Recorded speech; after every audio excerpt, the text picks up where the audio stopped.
E aí, gente, como que vocês estão? Beleza? Paz do Senhor. Hoje eu vim trazer mais um devocional para abençoar a tua semana, então se você quer conferir, continue assistindo. Hoje o tema do nosso devocional é calado e a referência bíblica está em Isaías 53, do 4 ao 7, e eu vou estar lendo para vocês, tá bom?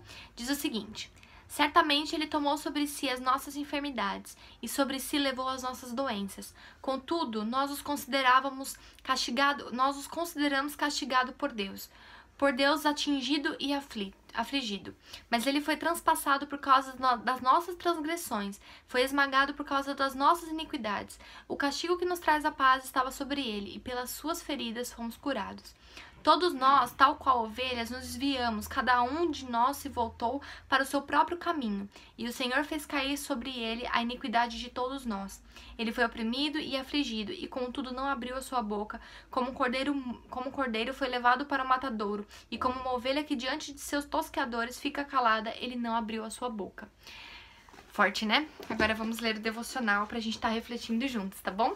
Diz o seguinte: Ninguém quer sofrer, mas o sofrimento serve em parte para a nossa autopreservação.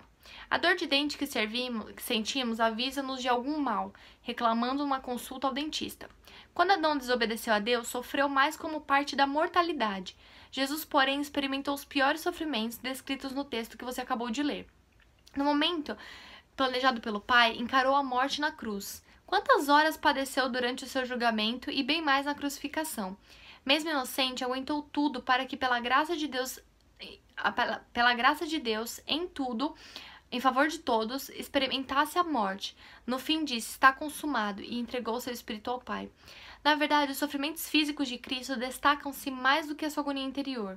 Ele não era isento da tendência humana de reclamar seus direitos e de se exaltar contra seus algozes, quando oportunidades não lhe faltaram. Não maldizia nem retrucava, como diz o versículo em destaque, embora provavelmente sentisse a tentação de revidar.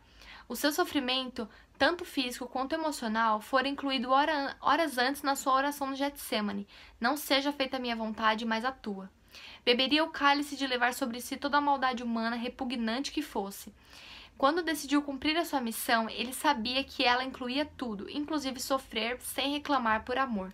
Permaneceu calado, ele que falara com tanta eloquência, ensinando, aconselhando, confortando e repreendendo.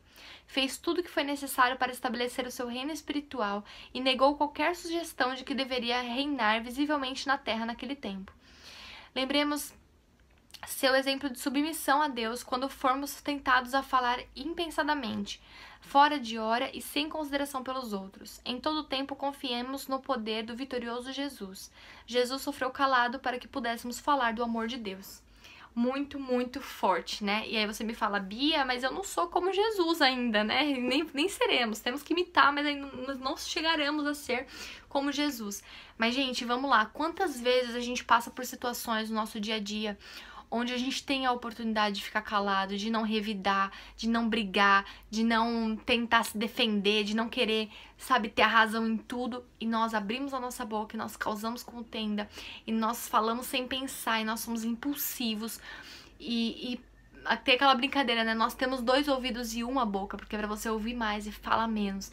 E muitas vezes nós perdemos a chance de ficar quietos. E às vezes nós não precisamos nem ficar quietos, mas tem que pensar pra falar. Imagina Jesus passando por todo aquele sofrimento. Ele podia fazer um escândalo, falar: cara, vocês são loucos, eu fiz um monte de milagre, eu fiz o bem pra vocês, eu trouxe, sabe, a revelação da salvação. Olha aqui, olha o que eu tô fazendo, sabe? Eu tô me entregando por vocês. Vocês vão continuar, sabe, me condenando como se eu fosse um criminoso, um ladrão. Eu não sou isso, pelo amor de Deus. E não, ele ficou quieto.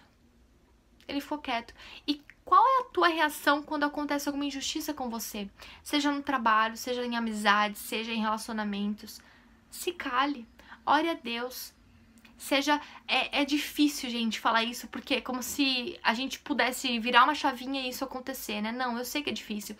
Mas nós, como imitadores de Cristo, naquilo que a gente pudesse, em uma semana, você passar por 5 situações onde você quer revidar e em pelo menos uma você conseguir ficar quieto, já é uma vitória, sabe? Vamos nos esforçar, porque Cristo indo ali para aquela cruz, ser morto, crucificado para pagar pelos nossos pecados, sofrendo de dor, sofrendo devia ter raiva, não sei. Imagina, ele queria sentir muita raiva naquele momento, aquelas pessoas cuspindo nele, xingando ele, e ele suportou quieto. Então, muitas vezes nós estamos passando por situações tão bobas na vida e a gente quer ter razão, a gente quer revidar, a gente quer retrucar.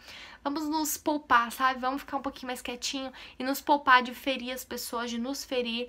É muito mais do que ter razão, é ter o Espírito Santo em nossa vida e brilhar o Espírito Santo. Até o nosso silêncio em situações de conflito causa uma admiração das pessoas e isso pode ser fortemente um brilho do Espírito Santo na tua vida, tá bom? Então que possamos pensar nisso, ter Jesus como nossa referência de força, de garra, né? Que não tem homem mais forte, mais exemplar como Jesus. Então que a sua semana venha a ser abençoada e que a gente possa nessa semana começar a fechar mais nossa boca e aprendermos a ficar um pouquinho mais calados, tá bom? Um super beijo, fiquem com Deus e até o próximo devocional. Tchau!